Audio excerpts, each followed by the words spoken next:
where Roman coins have been found. This is just reminding me of the trend about how like a lot of men can't stop thinking about Rome. Like anyone that watches my channel has got to be consistently thinking about it almost every day. I know that I do. Now it should not be surprising. A lot of Roman coins have been found where the Roman Empire was. This was the Roman Empire at its greatest extent, so you'd expect to find coins in all these places. And it's probably not that insane that they're finding Roman coins in the quote-unquote Germanic barbarian lands. I mean, they were probably oofing Romans and then taking the loot back home. The Celts were likely doing that. And keep in mind, the Roman Empire fell centuries ago, so there's been humans since then that have probably been moving around the coins as well. But the elephant in the room here is India. I don't really have an explanation for why there were so many Roman coins in India. This is definitely a head scratcher. As well as the fact that they found a couple of these Roman coins deep into Central Asia. My only explanation for the India thing though is maybe it was brought over from the British. Maybe a couple of Brits visiting the British Raj came and showed the Roman coins to some Indians and they were like, hey, I want that. I don't know, they traded for them or something. This is actually supposedly a more accurate map of where they're finding these coins. And this one is even more insane because we have them in China as well as what? Why? Do I want to know? This seems like it's gonna give me a brain aneurysm. Wow, this is incredible. You can actually click on each one of these dots and find the date of discovery as well as total number of coins found. This is actually making me wonder how much the Mongolian Empire was moving these bad boys around. Obviously, they were definitely getting up close to where a large majority of the Roman coins were being found, so maybe they were taking them back home as souvenirs or something. How creepy would that be if they found one Roman coin like somewhere in the Amazon rainforest? Like, how? Every time you zoom in, it just gets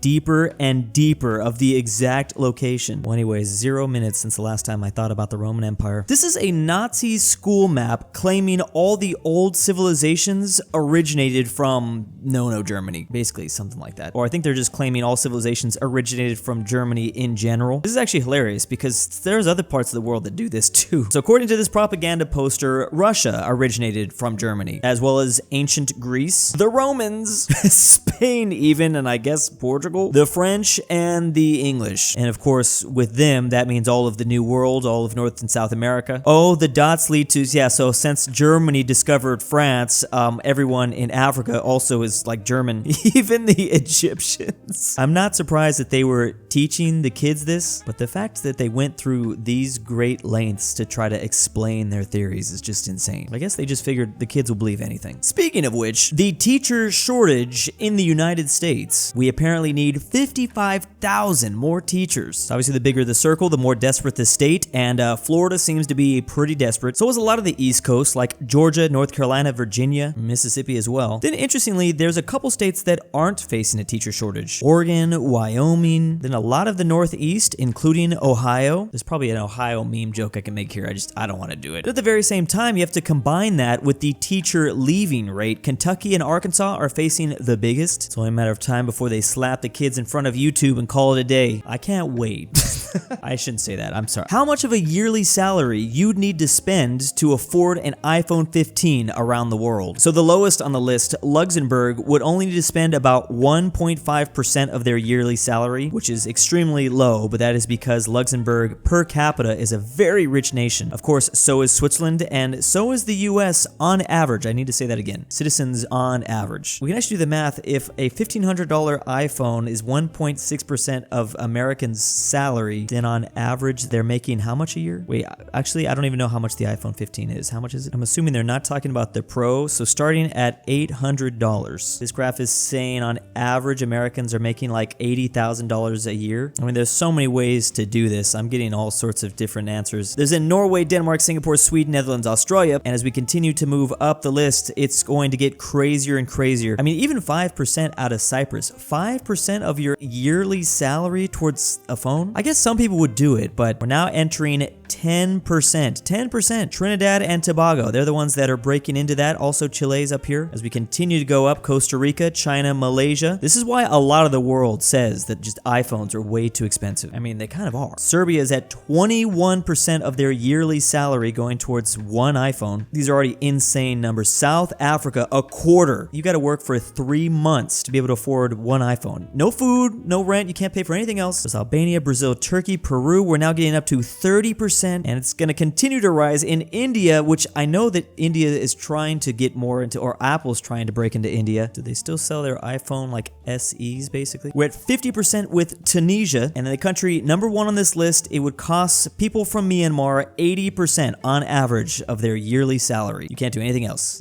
You're gonna have to just eat the phone. I mean, I'm sure Apple knows this. They probably just don't care. I like how even as an American, it's not affordable either, but this really puts it into perspective. These are the most valuable companies in each continent. Oh, and would you look at that? Apple here at 2.8 trillion. I actually recently reviewed a meme about this company, 2.2 trillion, which is actually more than a lot of countries' GDP. We have Novo Nordisk out of Europe, only about $500 million. Only. It's still a lot. Crazy that this company makes so much money and I've never heard of it. It's basically a Danish pharmaceutical company. In South America, there's Vale at 60 billion, Naspers 75 billion, and BHP, Australia, or basically Oceania, beating out both Africa and South America. This is just like insane amount of wealth. Basically, Apple could just start buying countries if they wanted to. They could easily just go to a place like Papua New Guinea and be like, hey, you're ours now. The total inflation rate around the world, and I thought the US was bad. We're at 3.2% in the country, which technically Canada is 0.1% ahead. Mexico's at 4.6%, but on the map, it's still considered low. That's how bad things are getting. That's low. Europe is a big mixed bag. On average, the EU is at 6.1%. France, Spain, Portugal doing better than some of the others like the UK, Germany, and Italy. And then there's Serbia, Hungary, and Poland, which are in the red. Russia's sitting at 5.2%. China is somehow only at 0.1%. Is this the number that they're telling us though? Meanwhile, Japan and South Korea looking like the US and Canada, the exact same number. India's at 7.4. Holy crap, Turkey.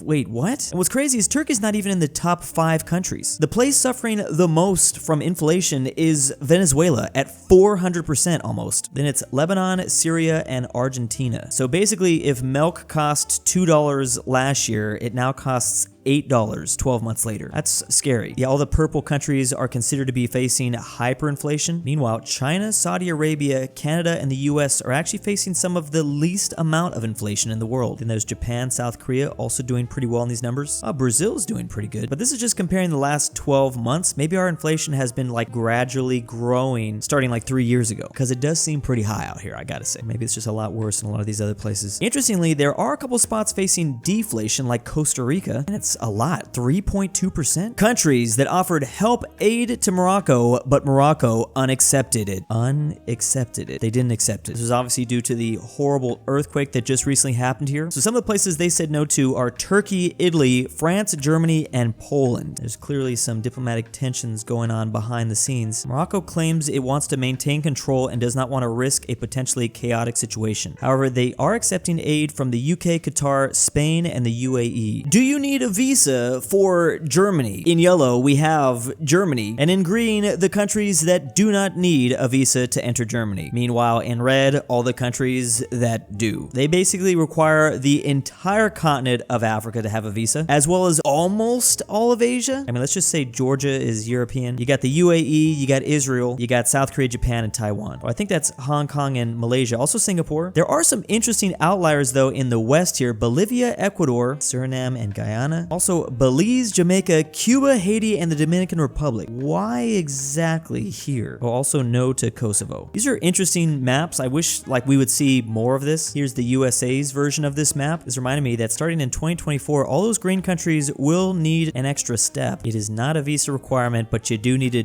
do it. Okay, here's everyone that is gonna have to do it. The most expensive toll roads in the US. This is specifically to drive from end to end. So started in Texas, we have the Texas State Highway, the 130. Sorry, I throw the in front of all the numbers for highways. It's a California thing. It would be $20 to drive from here to here. I mean, it's not too bad if you're doing it one time. If you have to use that to, go to work, that's gonna be horrible. Obviously, you're probably not gonna drive the full distance, but like $1 per day, that'd be kind of annoying. Then there's Florida to drive from what looks to be kind of around Orlando to Miami. That would be $26. I feel like not that bad. If I'm doing it one time, okay. And it's like the only option I have. Yeah, okay. There's the New Jersey Turnpike. This is about $20, $18.85 to be exact. Basically just to drive through New Jersey. I feel like there's got to be another option here, though. Like, how much time is that really going to save me? The New York Thruway, this is about $30 to get through all of New York. Again, the Ohio Turnpike, $20. But finally, the biggest of all, the Pennsylvania Turnpike, this is $112. Okay, that's where it's out of line. Pennsylvania, you're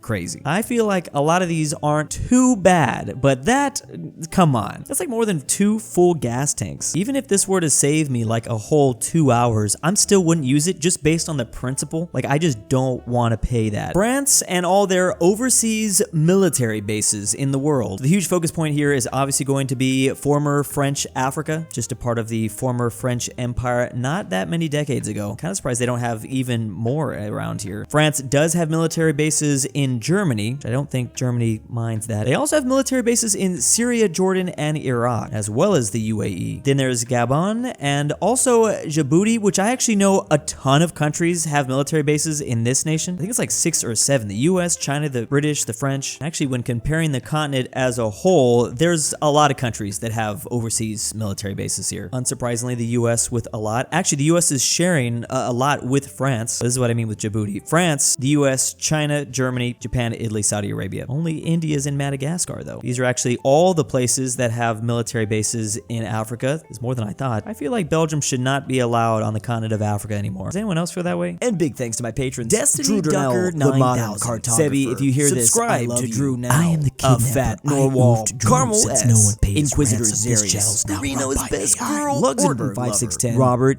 RyeThePie, TheGreatRalphy, the Mexican Wicked Hamster, 760, JohnDenver, GoodOldRyah, and Jack Traven's annoying friend. And why am I doing this?